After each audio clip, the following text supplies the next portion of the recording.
Mari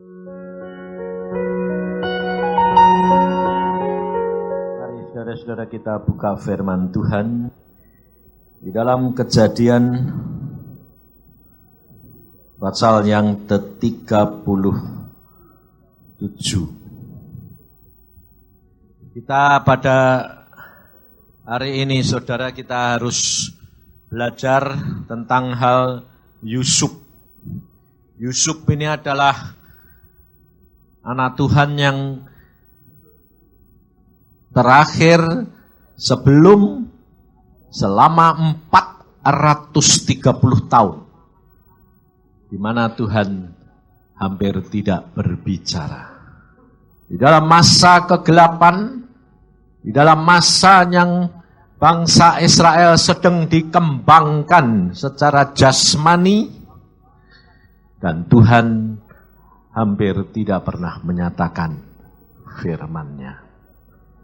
Maka di dalam kitab Kejadian ini, setelah Yusuf kemudian masuk ke dalam Keluaran, 430 tahun kemudian. Maka dari itu saudara, di dalam masa-masa yang seperti ini, kita tidak tahu apa yang akan terjadi. Tetapi saudara harus percaya bahwa Tuhan sudah menyiapkan segala sesuatu dan Dia merencanakan yang terbaik. Maka dari itu kita jangan mengharapkan manusia. Kita kerap kali saudara menginginkan mujizat, menginginkan pengalaman-pengalaman pribadi dengan Tuhan. Tapi bergantung kepada iman hamba Tuhan. Saudara, kita harus menyadari bahwa masuk surga itu tidak gandeng-gandengan, sendiri-sendiri. Maka yang penting saudara harus punya sendiri. Di dalam tiap keluarga satu. Dan Tuhan itu pasti. Karena saudara, firman Tuhan sudah berkata, satu orang diselamatkan, seluruh isi keluarga diselamatkan.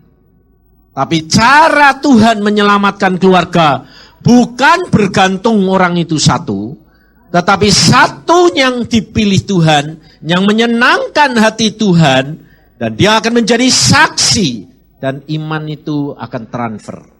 Perbuatan-perbuatan itu akan transfer. Dan semua keluarga akan diselamatkan. Maka dari itu saudara, kita harus belajar benar-benar mengerti rencananya Tuhan dalam hidup keluarga kita masing-masing. Di dalam keluarga daripada Yakub, Yusuf yang dipilih oleh Tuhan. Tapi bukan berarti bahwa dalam jangka yang panjang Yusuf yang harus anak turunannya, bukan. Justru Tuhan memilih Yehuda. Maka dari itu saudara kita harus belajar benar-benar. Ada orang yang dipakai dalam satu generasi, tapi generasi yang akan datang belum tentu dari orang itu. Supaya saudara itu tahu bahwa bagian kita masing-masing itu apa.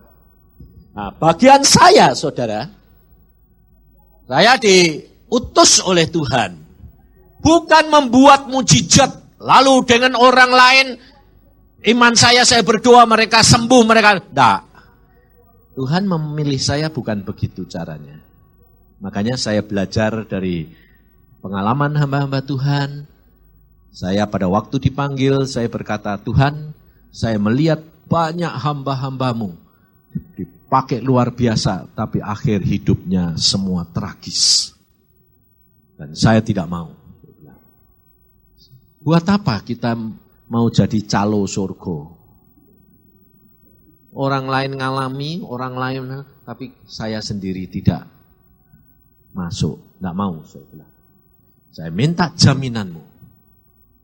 Saya minta mengalami secara pribadi. Saya minta keluarga saya mengalami.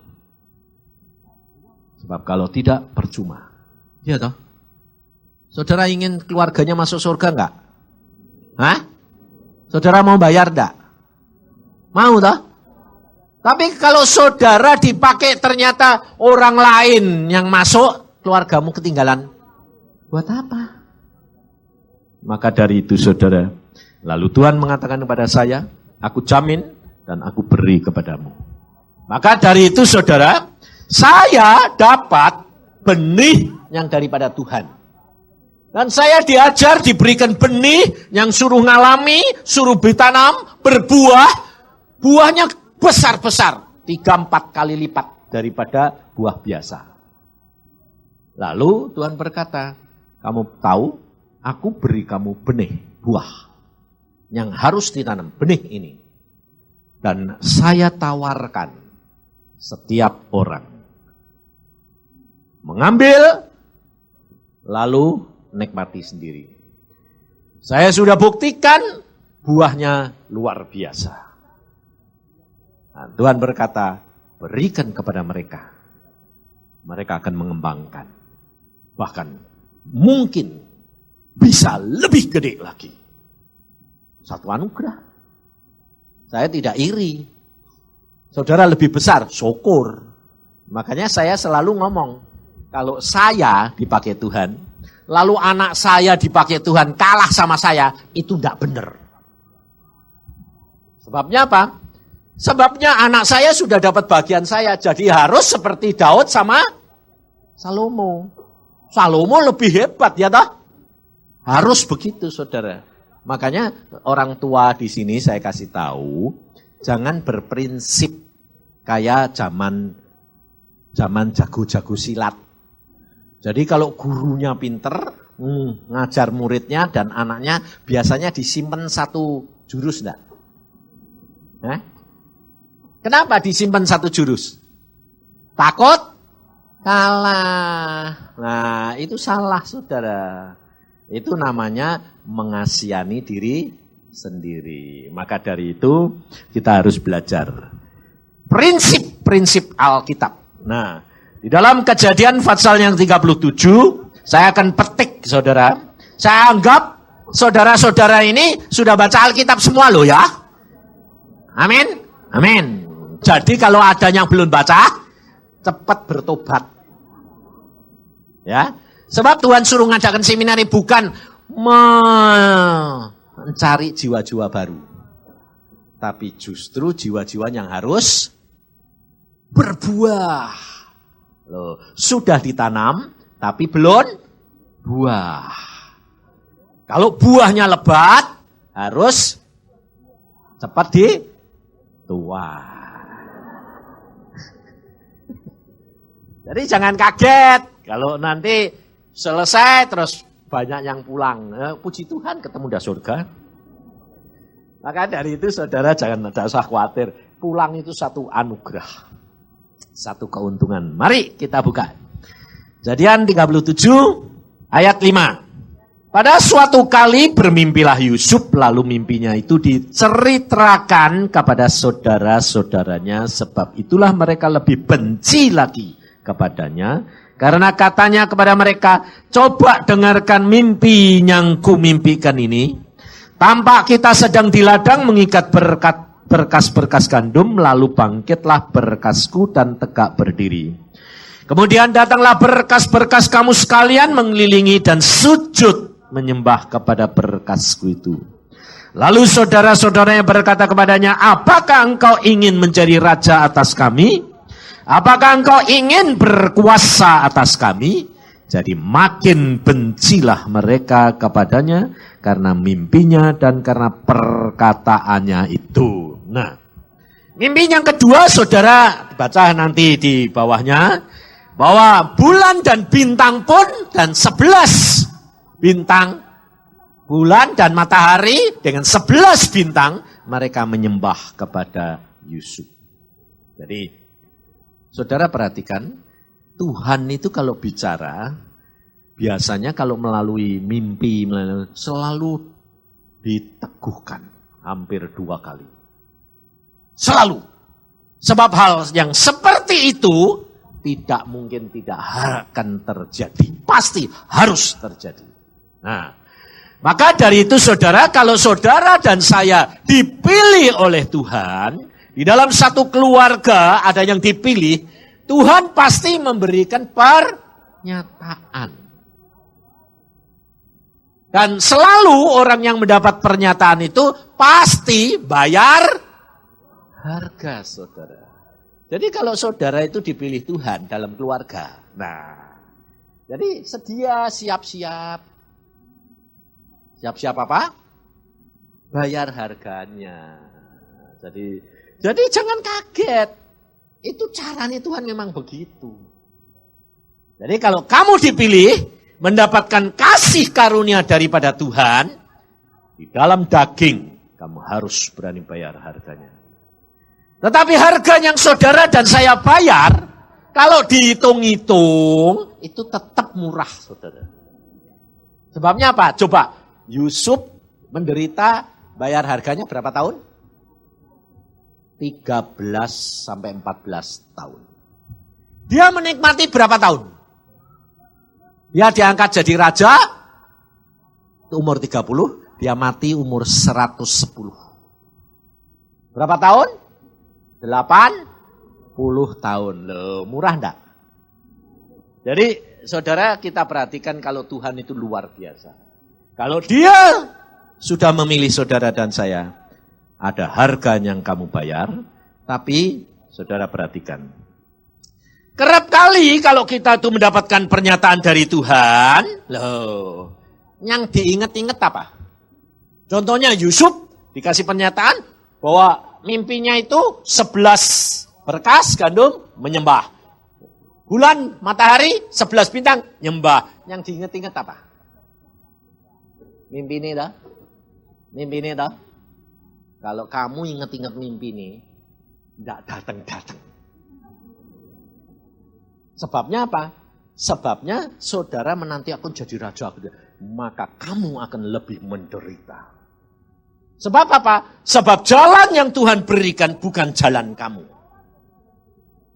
Kalau saudara dan saya sudah diangkat, dijanjikan berkat, maka belum tentu kamu menuju kepada berkat. Justru biasanya menuju kepada penderitaan. Tapi kalau saudara nanti bayari lunas, nanti dari penjara itu langsung naik ke tahta.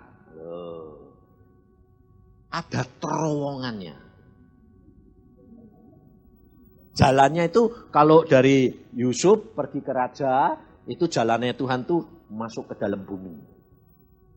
Nah nanti sudah persis di bawah tahta, itu ada terowongannya. Yang saudara tidak pernah lihat. Karena pekerjaan roh, kata Tuhan Yesus kepada Nikodemus, itu seperti angin, kamu tidak lihat anginnya, tapi merasakan akibatnya. Itu pekerjaan roh. Makanya jangan saudara itu batasi dengan pikiran-pikiran saudara. Tidak sampai-sampai. Contohnya bangsa Israel dari Mesir sampai Kanaan, hanya 3 bulan sampai. Harusnya jalan enak-enak saja loh. Tapi nyatanya 40 tidak sampai. Kenapa? Yang diinget-inget apa? Yang enak, air susu madu lah. Tidak sampai. Karena apa? Karena di dalam perjalanan itu menjadi berat. Karena apa? Karena yang kamu harapkan tidak datang-datang. Makanya kalau kamu dijanji Tuhan, kamu hatimu tertuju kepada Tuhan, janjinya tidak usah diingat-ingat. Jadi urusannya Tuhan. Tambah lama tambah menderita, percaya nanti ada terowongan itu. Nah, ya dah. Caranya Tuhan aneh kok. Loh, coba saudara perhatikan toh. Yusuf itu dididik Tuhan. Mau jadi raja, tapi dididik jadi budak. Ya dah. Dididik malah jadi budak. Cuma nurut, cuma ya, enggak ada hak untuk minta belajar. Apalagi belajar.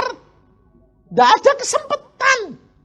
Tapi dari dalam penjara jadi budak langsung ke raja. Yang ngasih hikmat siapa? Apa dia belajar? Enggak tahu. Maka dari itu saudara, kenali Tuhanmu. Tuhanmu itu Tuhan yang aneh. Enggak masuk akal. Dan dia maunya gitu.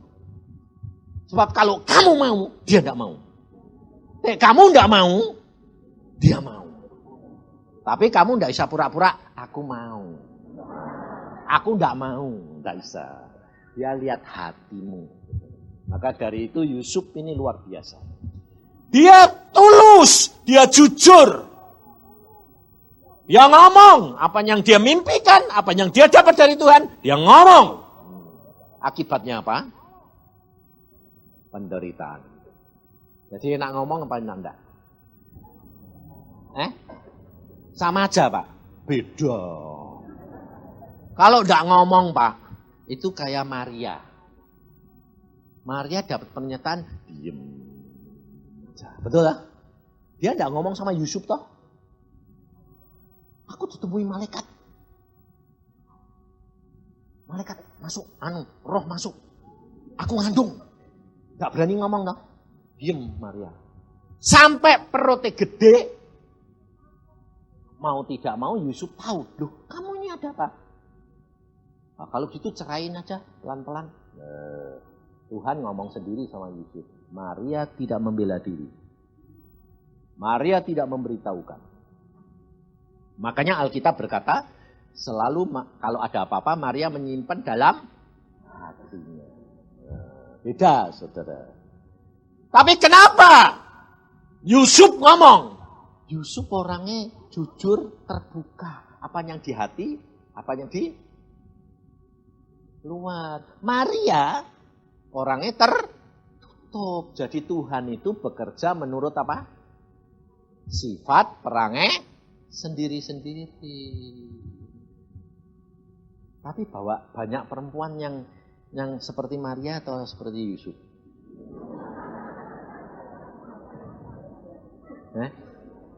Banyak perempuan seperti siapa? Lu kebalik malah. Terus banyak orang laki yang seperti Maria. Tapi kalau orang laki itu seperti Maria, pasti gandengannya Yusuf. Pasti itu udah bisa saudara. Sebabnya kalau diem sama diem anaknya sunyi sepi. Jadi tidak bisa, mesti dua-dua itu memang memperbaiki keturunan. Tuhan itu luar biasa saudara. Makanya dari itu tidak usah khawatir. Jadi kalau kamu punya istri kayak Yusuf, segala plak. Kamu santai aja. Sebab apa? Siap-siap dapat penderitaan. Loh, iya toh? Iya toh? Siap-siap dapat penderitaan. Pasti dapat tantangan, saudara. Tak bisa. Sebabnya apa? Apa yang di hati dikeluarkan. Belum waktunya. Tapi tidak usah khawatir. Saya ya gitu loh. Nah, tahu mak, saya dapat istri kayak Maria. Istri saya selalu diem aja. Sebabnya kalau saya dapat istri kayak Yusuf, bubar dah. Bubar. Saya tukang ngomong, dia turut ngomong, bubar dah. Tapi untungnya ya Tuhan tuh baik loh. Baik, luar biasa. Maka dari itu Yusuf, saudara, dia dipilih oleh Tuhan karena apa? Keterbukaannya. Dan pada waktu dituntun, dia dituntun justru masuk ke mana? Penderitaan. Karena menyebabkan kebencian. Nah, jadi saudara perhatikan, orang yang mendapat kasih karunia Allah selalu dalam daging pasti dapat tantangan. Yesus sendiri dapat tantangan enggak? Justru yang jadi masalah siapa? Yang bikin penderitaan siapa? Saudaranya sendiri. Siapa yang nyerahin Yesus? Yudas sama Petrus yang nyangkal. Orang yang dekat. Jadi kalau saudara itu dipilih di dalam satu keluarga, lalu istri dipilih, suaminya yang malah bikin gara-gara dan penderitaan, itu memang begitu. Contohnya itu sudah ada. Jadi biasa. Makanya saya bilang, rileks sajalah. Santai. Semua toh ada waktu berakhirnya. Jadi tidak usah takut, saudara. Makanya Yusuf pada waktu dia dimasukkan dalam mana? Sumur. Saudara tahu apa yang dilakukan oleh Yusuf? Coba kita baca. Supaya saudara tahu, sebab hari ini dan besok Tuhan berbicara perkara satu hal ini. Di dalam Kejadian 42 ayat yang ke-21. Mereka berkata, ini saudara-saudara Yusuf ngomong sendiri. Mereka berkata seorang kepada yang lain, betul-betullah kita menanggung akibat dosa kita terhadap adik kita ini. Itu, bukankah kita melihat bagaimana sesak hatinya ketika ia memohon belas kasihan kepada kita. Tetapi kita tidak mendengarkan permohonannya. Itulah sebabnya kesesakan ini menimpa kita. Saudara, Yusuf pada waktu dia menyelesaikan misi yang diberikan oleh Tuhan kepadanya, lalu dia mendapatkan tantangan, dia harus mendapatkan penderitaan, lalu dia dimasukkan dalam sumur, dia minta belas kasihan sama siapa? Saudara-saudaranya. Tapi tidak diberi. Jadi saudara perhatikan. Kalau saudara dan saya mengharapkan belas kasihan manusia, kamu pasti kecewa. Sebab Alkitab sudah berkata, terkutuk orang yang berharap pada manusia. Nah, tapi kalau orang itu mendapatkan belas kasihan Allah, apa yang dialami? Nah, ini saudara, ini yang saudara perlu belajar. Saya sendiri juga belajar, baru tahu. Orang yang mendapatkan belas kasihan Allah, seperti Yusuf, di dalam penderitaannya, selalu dikatakan Allah menyertai Yusuf. Dalam penderitaan. Kita lihat di dalam Kejadian 39. Ayat pertama. Adapun Yusuf telah dibawa ke Mesir dan Potifar seorang Mesir pegawai istana Firaun, kepala pengawal raja, membeli dia dari tangan orang Ismail yang telah membawa dia ke situ. Perhatikan ayat kedua. Tetapi Tuhan menyertai apa? Yusuf. Sehingga ia menjadi seorang yang selalu berhasil dalam pekerjaannya. Maka tinggallah ia di rumah tuannya orang Mesir itulah. Saudara perhatikan. Tuhan menyertai Yusuf sehingga semua pekerjaannya berhasil. Tapi dia menderita enggak? Nah, saudara ngerti?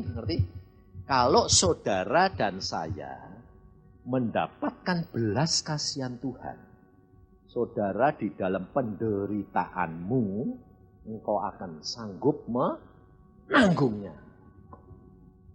Di dalam penderitaan saudara dan saya, engkau akan sanggup menanggungnya. Tetapi bukan berarti kalau itu sudah mentok. Belum, saudara. Di rumah Potifar sudah baik loh. Sudah dekat istana toh. Rencana Tuhan kan dia bakal jadi raja. Nah, Potifar ini pengawal raja. Nah, dia sudah dekat belum? Janji Tuhan bakal sudah mau toh, hampir toh. Sama dengan saudara toh. Kamu dijanji masuk surga, betul? Sudah dekat belum?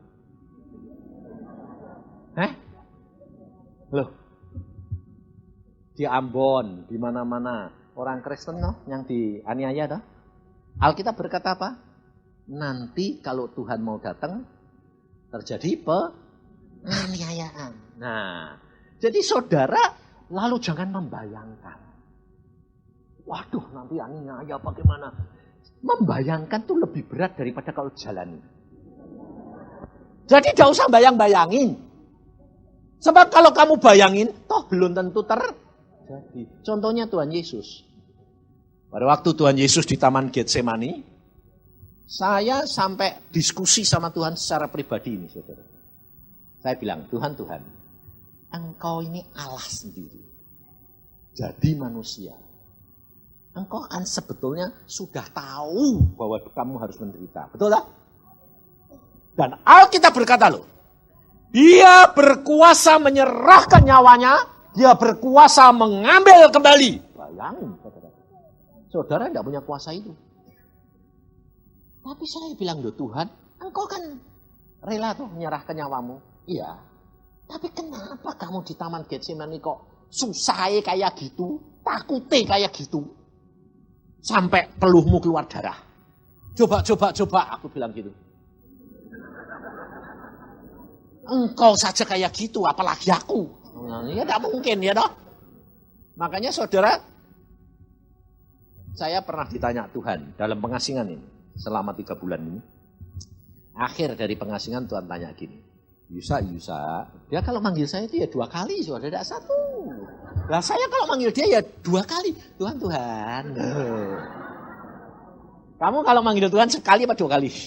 Sekali paling-paling, ya toh. Kalau saya enggak tahu, otomatis. Sebab saya hubungannya sama Tuhan seperti anak nih bapak contohnya. Papa, enggak ada toh jarang ya. Kecuali kalau hubungannya kaku ya, Tapi dek hubungannya mesra kan, Papa. Ya dah. Nah, saya bilang gitu. Lalu Tuhan bilang apa gini? Yusa,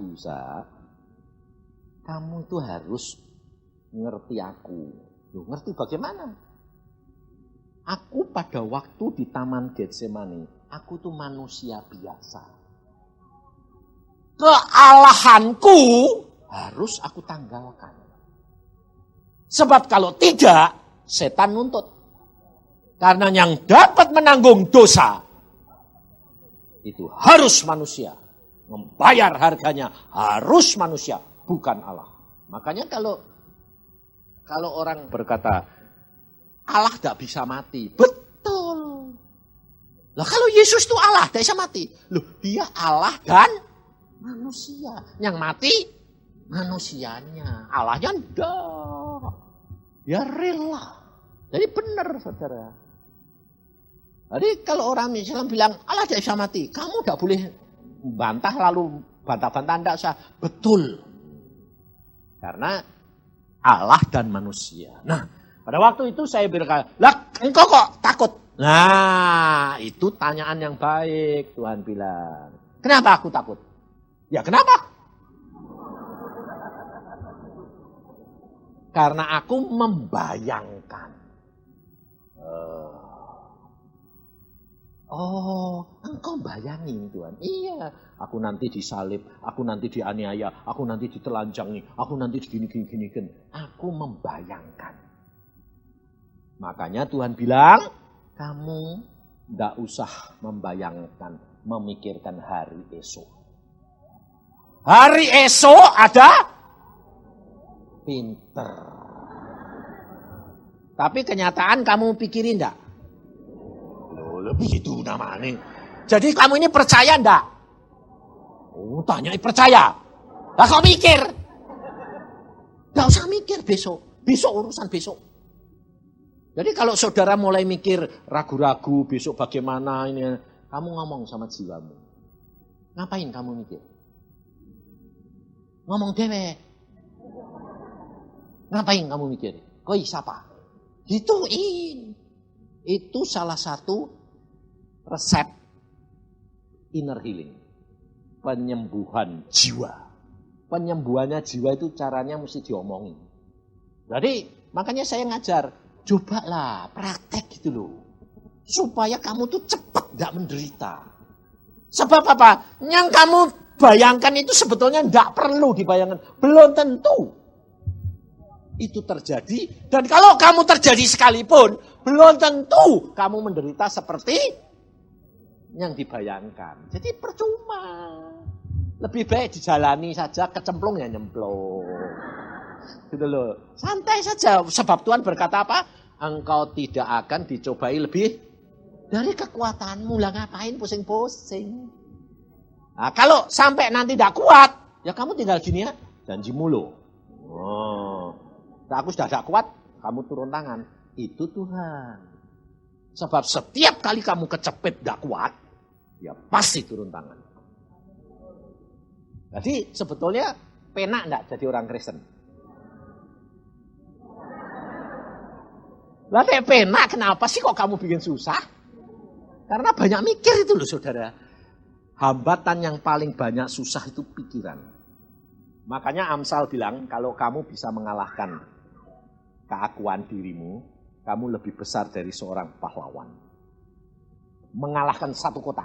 Maka dari itu saudara, Alkitab berkata bahwa yang diperlukan saudara harus mendapatkan apa? Belas kasihan dari siapa? Tuhan. Sebab kalau belas kasihan dari Tuhan ini turun, dan ini dibarengi dengan iman kamu yang percaya kepada Tuhan, itu melahirkan mujizat. Karena belas kasihan Tuhan akan memberikan kamu kekuatan untuk menanggung derita. Belas kasihan Tuhan akan membebaskan kamu dari penderitaan. Kamu sakit? Minta apa? Hah? Nah yaitu. Kamu sakit minta sembuh. Loh, kamu percaya enggak kalau kamu sakit itu Tuhan tahu? Hah? Lah, tahu enggak? Lah kok kamu minta sembuh? Loh, Tuhan membiarkan kamu kena sakit. Tujuannya apa? Ayo. Tujuannya apa? Pasti ada tujuannya, betul? Sebab tidak ada sesuatu yang kena kita tanpa seizin Tuhan. Tapi untuk anak Tuhan loh, ngomongan saya ini. Jadi kalau saudara dan saya jadi anak Yesus, kalau setan mau ngasih kamu penyakit, kalau segala sesuatu setan mau menyerang kamu, dia harus ngomong sama Yesus.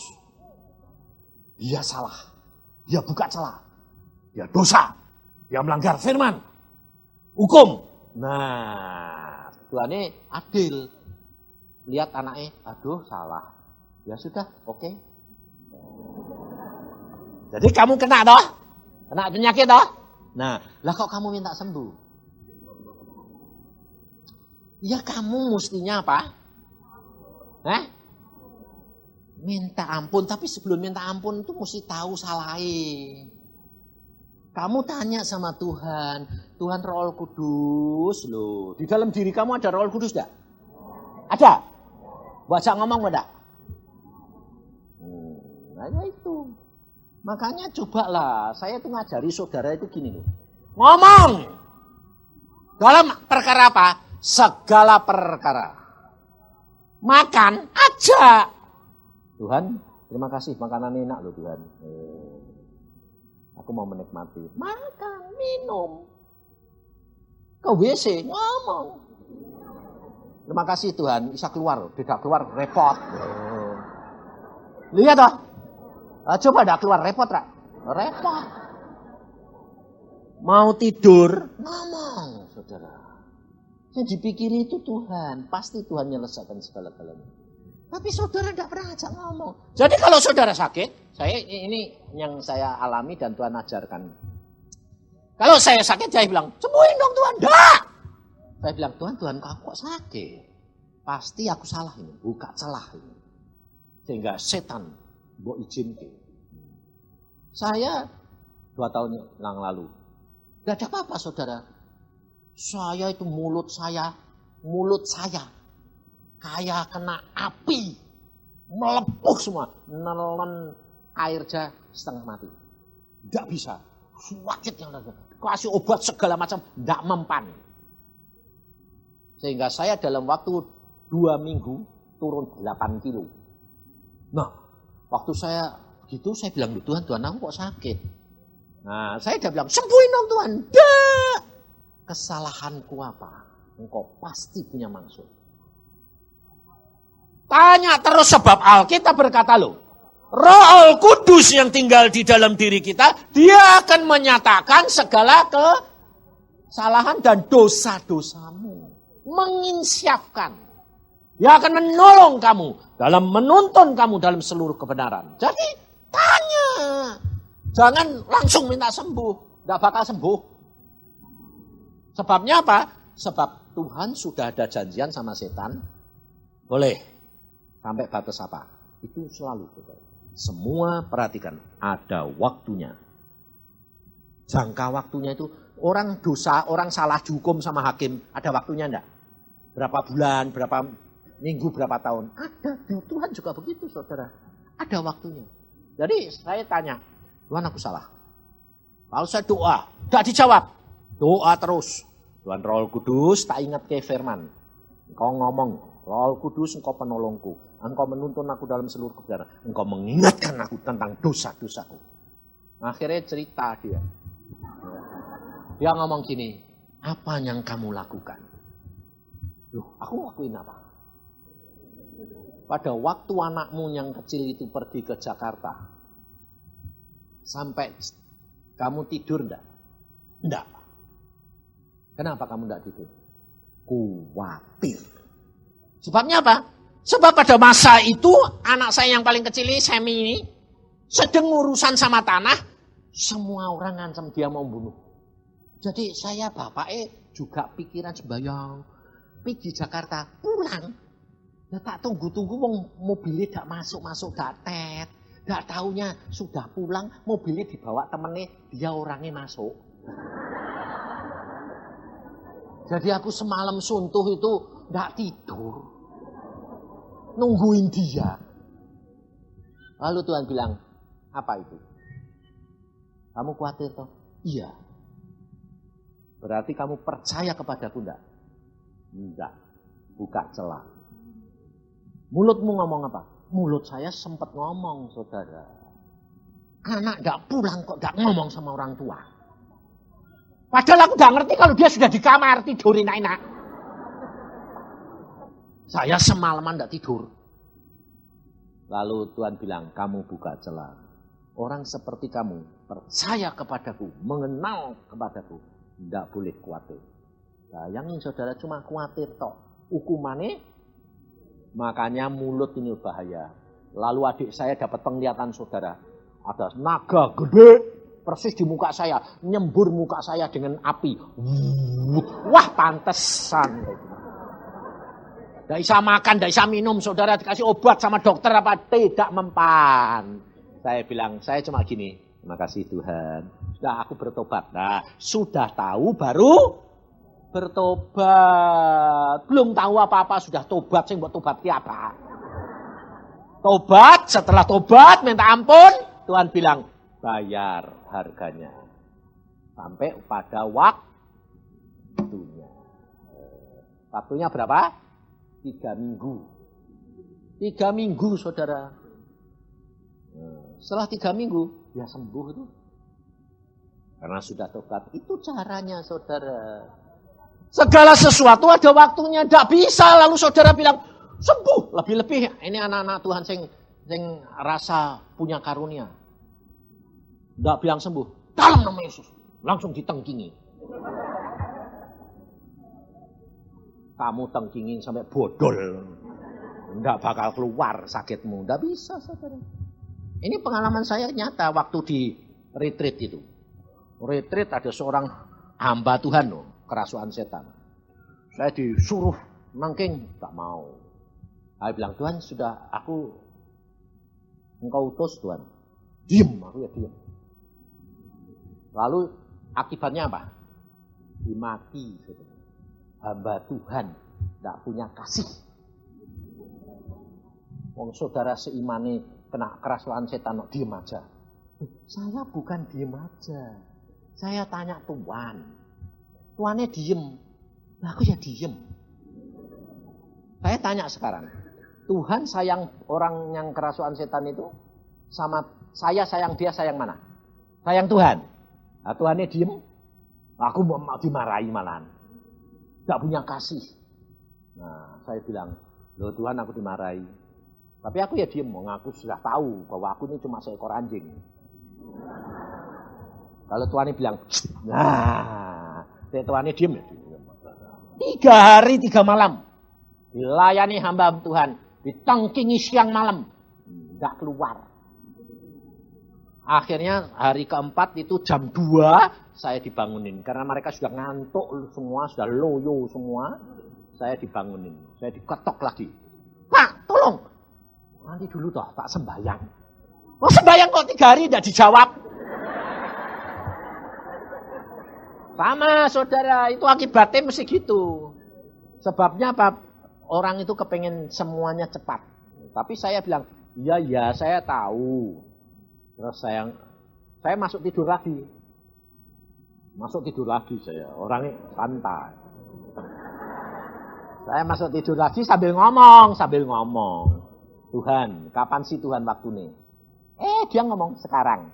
Oh sekarang? Ya sudah bangun aku. Gledek masuk sana. Masuk sana ya duduk. Nah, sebabnya dia tidak bilang sekarang, enggak itu.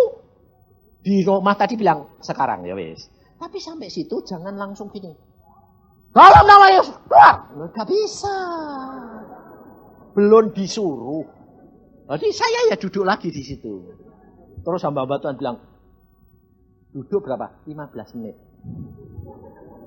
Diem aja, dia bilang, loh, kamu nih kesini ngapain? Loh aku bilang, nanti dulu dong, tunggu. Saya bilang, lah sudah kesini kok enggak langsung kamu tengking. Lah wong saya belum disuruh. Ya jauh usah nunggu suruh. Bertindak. Loh, kamu ini ngerjakan kehendak Tuhan atau pekerjaan Tuhan? Saya bilang, nah terus, ya tunggu dong.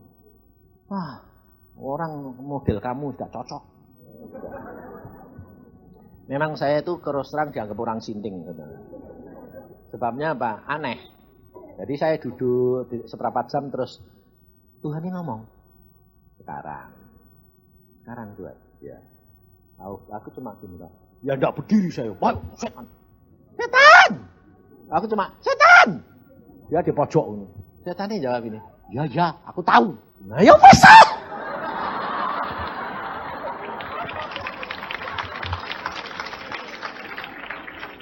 Aku enggak usah. Keluar, tak. Aku cuma setan. Ya, aku tahu. Loh kalau kamu tahu ya sudah toh mencelat aku. Ya, sudah waktunya habis. Saya tahu. Nah, iya wes. Sekarang keluar, aku bilang itu. Ya, Norea. Wah, keluar. Habis itu lemas, belak. Tidak makan, tidak minum 3 hari. Belak. Aku bilang, baru saya bilang, dalam nama Tuhan Yesus bangkit. Dia bilang, loh, saya ada apa ya? Ngapain kamu itu? Oh ya, saya melayani orang kerasuan, aku tidak siap. Makanya hati-hati, jangan sok. Sebab saya pernah ngalami sendiri, saudara. Nah, istri saya dulu di sini. Dia sedang nengking kakaknya. Sampai jam 11 malam. Enggak keluar-keluar. Tapi sore Tuhan sudah ngomong sama saya gini. Yusa, ya Tuhan, kamu jangan ikut-ikut. Nah, ya sudah aku bilang sama istri saya. Aku enggak ikut-ikut. Saya mau tidur. Saya tidur, saudara. Jam 11 dibangunin dia. Karena 2 hamba Tuhan bilang gini, panggil Pak Yusa, kita tidak bisa ngusir ini. Jadi saya diundang. Saya bangun karena sudah tidur, dibangun kayak, jadi tidak mikir lagi loh. Ada apa? Yang kamu dipanggil, bantu dong. Kenapa? Tidak keluar loh. Saya jengkel, saudara. Bukan marah sama dia, marah sama setan. Saya langsung datang, ngontrok datang. Setan, kamu ini bikin gara-gara orang ganggu orang tidur. Lalu saya bilang, dalam nama Yesus, keluar. Saudara, setan ngomong sama saya. Saya dengar sendiri. Dia bilang apa? Awas kamu. Ada apa? Kamu kan sudah dilarang Tuhan ikut-ikut. Saya tahu, saudara. Wah, aku kayak orang ditampar. Kaget. Oh iya. Loh, aku bilang, waduh mateng aku. Terus saya tanya istri saya, loh kamu kok manggil aku tadi siapa yang nyuruh? Gak baru tanya saudara. Ngerti? Saya lebih taat sama istri saya dari sama Tuhan. Gara-gara Adam cinta sama Hawa. Nurut jadi kamu kena getah. Jadi saudara tahu, langsung setan ngomong, awas kamu. Melanggar firman, karena akibat. Dia bilang, 3 bulan yang akan datang, aku balas kamu. Wah, saya sudah siap loh saudara. Sembahyang terus. Minta ampun terus. 3 bulan tepat saya jatuh. Sama dengan kakak istri saya. Saudara? Makanya saya bilang, kamu harus mengalami. Kamu harus tahu, mengerti, alami, dan nikmati. Hati-hati, belajar sungguh-sungguh. Kenali akan Allahmu.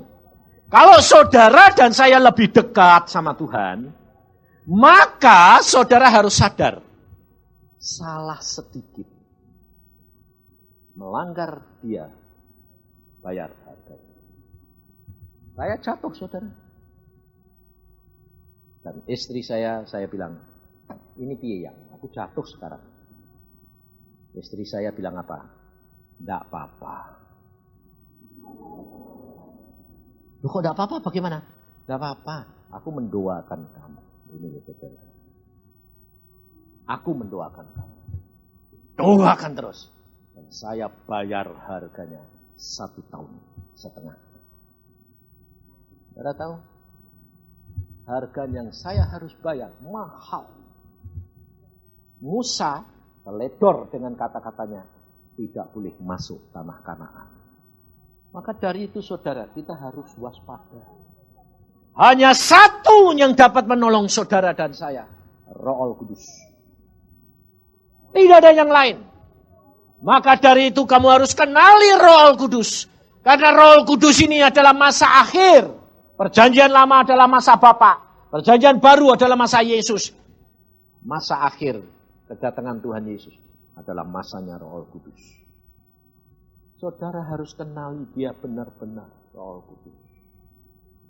Dan saudara, yang saudara dan saya perlukan apa? Belas kasihan Allah kepada kita. Karena kita pasti di dalam dunia ini mengalami banyak penderitaan. Mengalami banyak celah-celah. Masih berbuat dosa. Siapa di antara saudara yang tidak berbuat dosa? Tapi jangan mau ditekan oleh setan. Dituduh seolah-olah kamu tidak layak.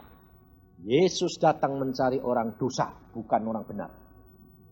Maka dari itu saudara, yang dibutuhkan adalah kamu berbuat dosa, segera bertobat. Sebab Alkitab ngomong gini.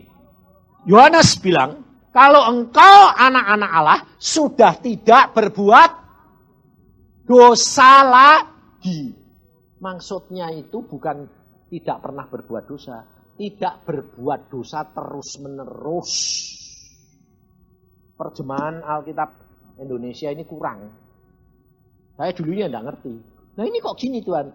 Terjemahannya yang salah. Terjemahannya itu harusnya tidak berbuat terus-menerus berbuat dosa lagi.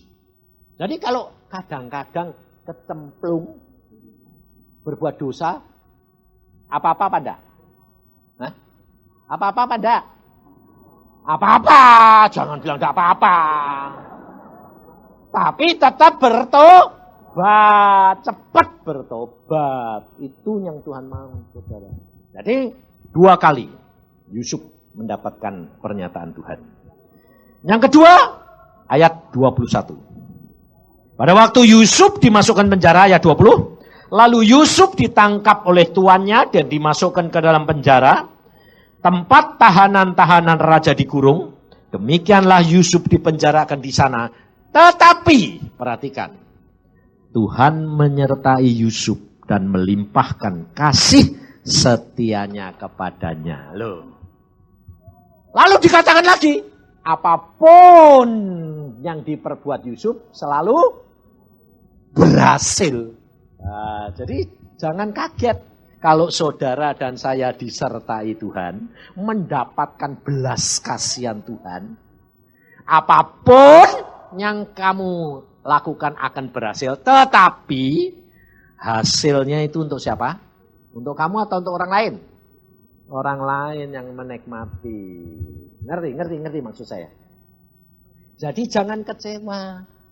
Kalau saudara dan saya mendapatkan kasih karunia, maka belas kasihan Tuhan ini, maka kamu akan dituntun.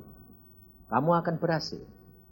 Tetapi hasil itu belum tentu untuk kamu. Tapi akhirnya nanti tetap untuk kamu enggak? Iya. Dapat bonus tambah banyak. Nah, itu saudara harus sadar. Supaya saudara tidak usah gerutu, tidak usah marah. Maka dari itu, malam ini Tuhan berkata, ini tiap seminar ini aneh saudara. Kita berdoa, sebelum seminar kita mesti berdoa, lalu kita tanya, Tuhan maumu apa? Kali ini seminar yang ketiga ya, bulan ketiga, Tuhan bilang, aku mau memberikan anak-anakku belas kasihan. Nah, belas kasihan itu ada dua loh macam. Kamu mendapat dan kamu memberi. Hari ini kamu mendapat. Besok kamu memberi. Ngerti bedanya? Kalau saudara dan saya mendapat belas kasihan, saudara akan dapat kebebasan. Yang pertama, menderita kamu pasti sanggup mengatasi. Yang kedua, sakit penyakit sekalipun Tuhan bisa bebaskan. Ekonomimu pun dalam penderitaan kamu bisa dibebaskan. Karena kalau kamu mendapatkan belas kasihan Tuhan, kamu sudah disiapkan seperti Yusuf. Biarpun kelihatan tambah lama tambah berat. Tapi percaya, kalau tambah masuk penjara, tambah berat, itu tandanya mau habis waktunya. Sebab Yusuf itu kalau jadi budak belian, selama dia masih turut Potifar, masih ada kesempatan untuk bebas. Tapi kalau dia sudah dimasukkan penjara, tidak ada kesempatan untuk bebas. Tidak ada jalan keluar. Dan justru tidak ada jalan keluar, Tuhan yang membuka jalan. Sebab bagian saudara sudah habis mentok. Tuhan sekarang yang bertindak. Nah, jadi saudara, kalau penyakitmu tambah lama tambah parah, kamu harusnya bagaimana? Bersyukur, ngomong, wah ini tambah parah Tuhan, bakal mentok. Nah. Ya toh? Mentoknya apa? Mentoknya apa? Ya mati. Jangan lalu mikir, wah ini mentok tapi aku pasti sembuh. Lah malah mati. Tapi kalau kamu mentoknya sudah tahu, mati ini Tuhan. Alkitab bilang apa? Kalau kamu kehilangan nyawa karena aku, kamu dapat nyawa. Tapi kalau kamu takut kehilangan, malah hilang. Ini pengalaman saya, saudara. Saya ngalami banyak. Iin itu yang di sini itu. Waktu umur 11, Wanas 41 itu enggak turun-turun. Digenjot sama dokter, teman saya kan dokter-dokter. Genjot sama dokter semua. Enggak turun. Terus dokter bilang, waduh enggak bisa ini. Karena selaput otaknya kena radang. Enggak turun. Terus dokter bilang apa? Wah susah nih. Kalau sudah digenjot antibiotik sampai yang paling tinggi tidak bisa. Udah angkat tangan. Tidak bisa dioperasi apa nih wong selaputnya otaknya ngeradang. Mau diganti apa? Terus saya doa. Tanya juga. Dia bilang sembuhin dong. Enggak. Tanya Tuhan ini maunya apa? Ini anak kok kena penyakit ini maumu apa? Tak sukamu. Wong ini anak-anakmu. Biarpun anak saya perempuan satu-satunya. Yang dua laki. Nah, istri saya bilang, ya minta doa sembuh tuh yang. Sudahlah tanya saja ya Tuhan, dia yang punya. Kalau harus pulang ya pulang toh. Aku gak enak. Lah ya toh. Kan masih muda, ya bikin lagi tidak apa-apa. Padahal saya sebelum kawin itu sudah dikasih tahu Tuhan, saudara. Anakmu 3. Perempuan, laki-laki. Jadi biarpun sudah dijanji gitu, ini sakit, tahu parah, ya tak balik ke kayak Abraham gitu loh. Dijanji ya anaknya kayak bintang di langit, dikasih cuma 1. Lucu dah. Dijanjiin kayak bintang di langit banyak tapi dikasih cuma 1. Itu Tuhan. Tuhan tuh suka bikin gara-gara sungguh. Jadi pikiran kita itu melayang-layang, wah bujel lah. Oh anaknya kayak bintang kok dikasih 1. Sudah 1 umur 12, Tuhan bilang, sembelih. Loh Tuhan, firman-Mu melalui anak ini nanti jadi banyaknya kayak bintang. Tuhan bilang, sembelih. Korban. Sama, saudara. Saya juga gitu. Bayang, Tuhan maumu apa? Jawab, hanya dengan doa puasa, anakmu sembuh. Stop semua obat. Wah, firman-nya kan mantap dong. Meyakinkan. Ya dah, stop semua obat. Doa puasa, anakmu sembuh. Jalannya ndak gitu. Tuhan tuh ngomongnya apa? Permulaan stop obat. Akhirnya sembuh. Nah, antara stop obat sama sembuh itu apa? Ndak ngomong dia. Memang itu teka-teki nih Tuhan. Nah itu saudara ndak usah bayang-bayangin mikir. Salah. Kita masuk doa puasa. Wah, istri saya menderita loh saudara. Karena apa? Apoteker, dokter datang semua. Duh, gak dikasih obat? Enggak. Kok kejem amat bapaknya? Wah, ini anak kan menderita. Tapi Tuhan bilang gitu. Ya Tuhan, ya Tuhan. Tapi. Tadi aku bilang stop loh, jangan nuruti mereka. Orang gila ada. Pendeta datang saudara. Dia bilang, iman ya iman, tapi pakai hikmat. Akhirnya saya bilang, stop pokok stop. Saudara tahu, hari ketiga buta. Jadi tidak tambah sembuh, buta. Dia bilang gini, Pak, kenapa lampunya dimatiin? Wah, buta. Dia coba. Sehingga pada waktu dokter datang, ya buta. Obatnya? Ya enggak. Hari ini piye? Bagaimana? Tambah buta? Ya enggak apa-apa. Harus piye? Lah sudah piye? Wong itu risikonya harus dibayar. Hari ke-7, tuli. Terus teman saya dokter bilang gini, ini kalau sudah buta, tuli, idiot. Terus mati. Hah? Urutannya gitu. Ilmu kedokteran tuh gitu. Oh. Aku ya cuma gini. Wis ben. Pokoknya mati biar. Toh masuk surga. Nanti bikin lagi. Wah, akhirnya hari ke-10 dia ngomong. Di kerjaan saudara, saya kerja loh. Telinga saya dengar sendiri. Anakmu mati. Bayangin saudara. Dan itu ternyata di rumah kejadian. Bapak, ibu saya ngumpul semua. Anaknya memang mau mati. Nah, orang kalau mau mati, itu biasanya minta turun ke tanah. Jadi mak-mak sama engkongnya ribut. Jangan turun, nanti mati. Yang satu bilang, ya biar turun. Kasihan. Jangan, jadi ribut. Lah, saya pulang dari kantor, langsung papa saya tuh bingung. Jalan-jalan gitu, saya itu tidak sadar. Kalau saya ini dengar, sudah mati. Langsung dimaki sama bapakku. Bapak edan.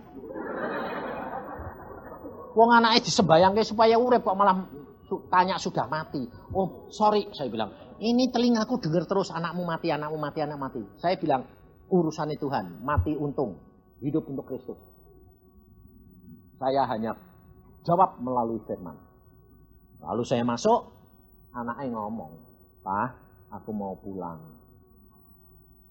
Jam berapa? Jam 3. Ya sudah. Lalu istri saya, saudara-saudara saya, ayah ibu saya suruh keluar semuanya. Sebabnya apa? Nangis semua. Jadi saya bingung toh. Akan saya jadi ribut nanti. Saya bilang, semua keluar.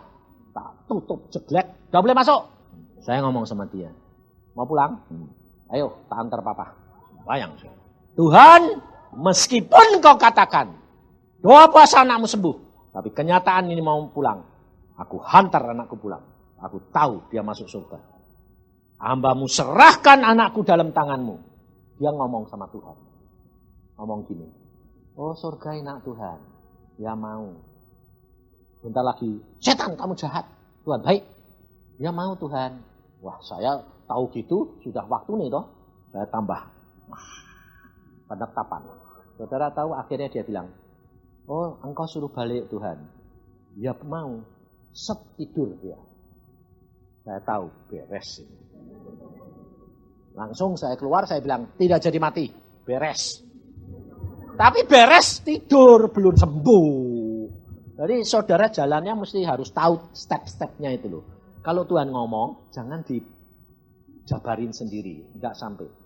Sehingga akhirnya jam 11 malam Tuhan ngomong sama saya. Sembayang. Aku mau berpindah. 11 kumpul semua. Sembayang. Itu lalu sembayang terus dong. Tuhan nyatakan. Enggak. Diem terus Tuhan ya. Aku ya diem terus. Tunggu-tungguan sampai jam 2. 3 jam. Semua enggak tidur. Ketegang toh. Baru jam 2 Tuhan buka mata saya. Enggak ngomong. Mata saya cuma dibuka. Ada setane 2. Loh, setannya kayak kera. Saya bilang, setan, keluar. Keluar, dia blas gitu, nempel di punggungnya istri saya. Istri saya bilang, ini di sini nih. Wah, istri saya teriak-teriak, yang di sini nih, nempel aku. Saya bilang, loh saudara, itu kalau gak peka, repot. Anaknya sembuh, memamai yang peot. Dia tahu, ini di sini. Oh ya. Oh ya, keluar. Pindah ke kamar sebelah. Enggak mau pergi, saudara. Lalu saya bilang, kamu dari mana? Dari Linggarsati. Pulang. Nah, tapi kalau saudara biasanya lebih galak ya toh. Enggak suruh pulang. Aku tangkap. Aku ikat. Terus apa? Wah, kalau tidak dibanting, dimasukin lubang yang tiada terduga. Wah, aku bilang. Biasanya itu anak-anak Tuhan itu kayak satpam, lebih galak daripada Tuhan. Kamu baca Alkitab, Tuhan Yesus tidak pernah setan dalam nama aku tak ikat, tidak ada. Lalu aku masukkan lubang, tidak ada. Tuhan cuma bilang, keluar. Malah setannya yang minta-minta, jangan aku disuruh masuk ke lubang yang tiada terduga.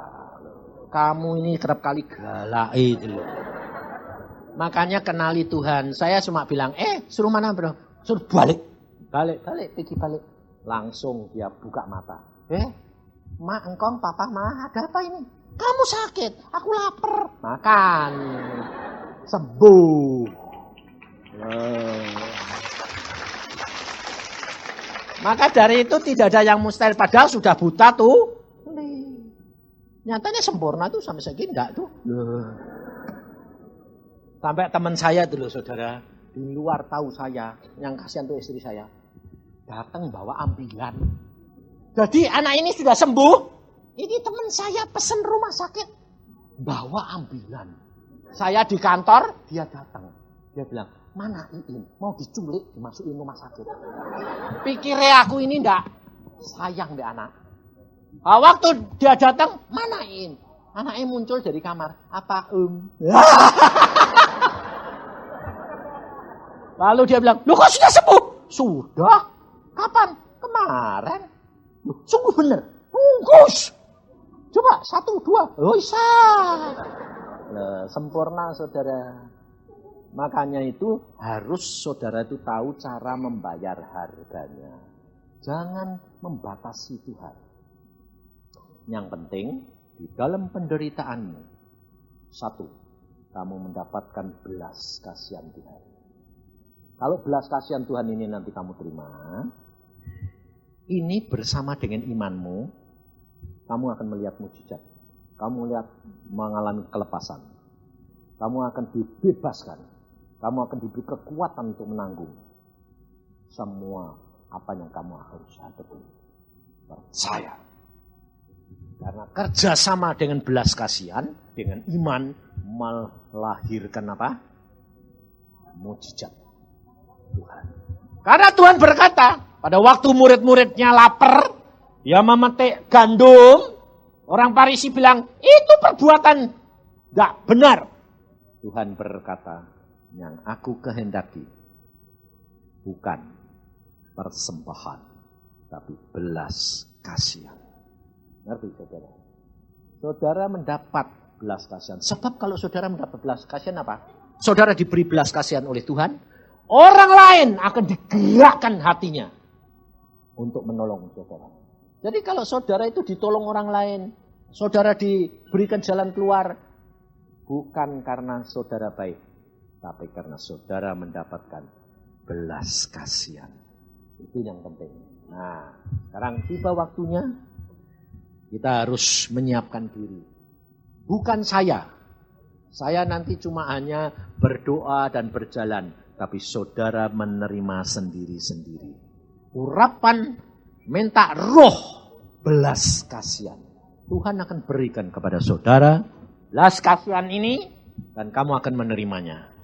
Karena roh belas kasihan ini akan membuat kamu mengerti kehendak dan rencananya Tuhan. Amin. Mari kita. Oh Yesus, ya karata syakata kaya karata. Koye kikia karata syakata kaya karata su. Yesus, ya karata syakata kaya karata sokoto koye kikia karata.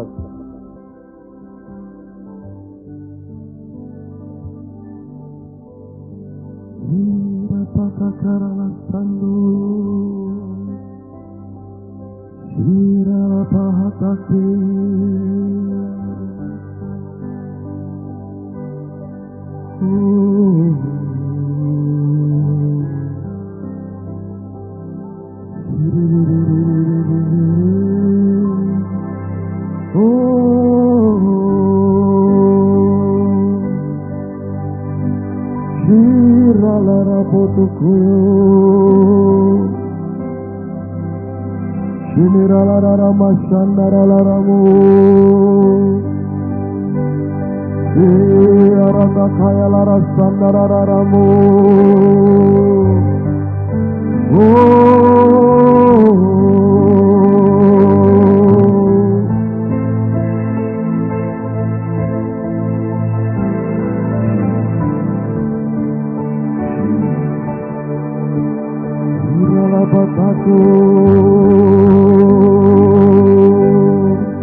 Sharalaramu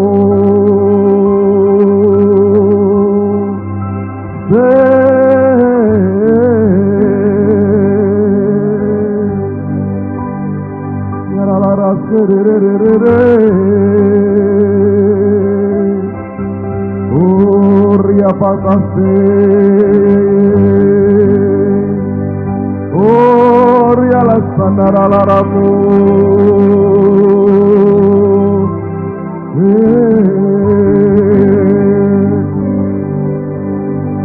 Oria la sererere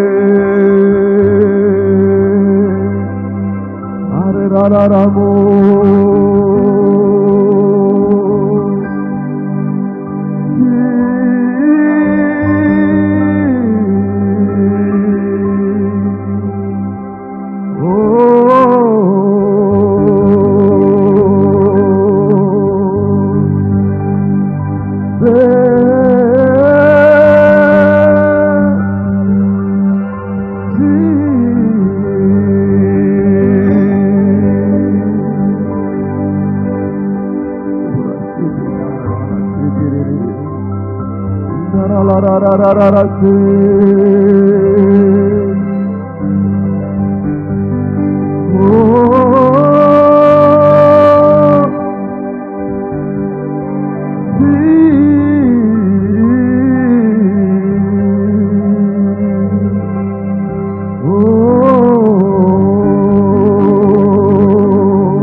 Yaralarabu